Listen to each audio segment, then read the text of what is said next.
Энергетика министри Доскулбек Мурзаевке карата кызмат абалынан кыянаттык менен пайдалануу фактылары боюнча 2 кылмыш иши козголду. Бул тууралуу башкы прокуратуранын басма сөз кызматынан кабарлашты. Маалыматта айтылгандай 2021-2022 жылдары энергетика министри Доскулбек Мурзаев кызмат абалынан кыянаттык менен пайдаланып, кызматтын кызыкчылыгына каршы тийиштүү тармактарда адис эмес кызматкерлерди мамлекеттик бюджеттин эсебинен Бириккен Араб Эмираты, Түркия, Өзбекстан жана Россияга болгон чет өлкөлүк кызматтык иш сапарларына негизсиз жөнөтүп, натыйжада мамлекетке олуттуу материалдык зыян келтирилген. Мындан тышкары Доскулбек Мурзаев кызмат абалынан кыянаттык менен пайдаланып, теплый ключи ден соолукту чыңдоо комплексинин объектилерин капиталдык оңдоодо БЖЖКга жалпысынан 15 миллион сомдон ашык зыян келтирген. Натыйжада энергетика министри Доскулбек Мурзаевдин кылмыштуу аракеттеринен улам мамлекеттин жана жеке жактардын кызыкчылыктары одоно түрдө бузулуп, аларга ири өлчөмдө зыян келтирилген деп айтылат маалыматта.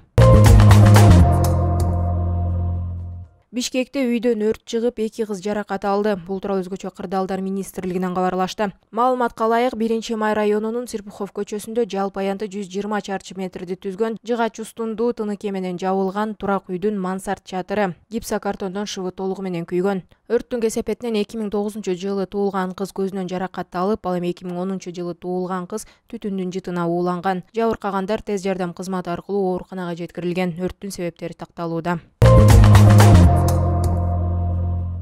Бишкекте кызды зордуктоого шектелген Улуттук гвардиянын 2 аскер кызматкери 2 айга камакка алынды. Бул тууралуу 1-май райондук сотунун басма сөз кызматынан кабарлашты. Маалыматка ылайык, шектүү катары кармалган аскер кызматкерлерине карата Кылмыш жаза кодексинин 154-беренесинин негизинде кылмыш иши козголгон. 1-май райондук соту тарабынан шектүүлөргө 11 ноябрга чейин Бишкек гарнизонунун Гавов бактасында камоо боюнча башкаруу чарасы тандалды. Алар тергөө аяктаганга чейин камакта болот. Эске салсак, аскер прокуратурасы тарабынан Улуттук гвардиянын 2 аскери кызды зордуктоого шектелип кармалган.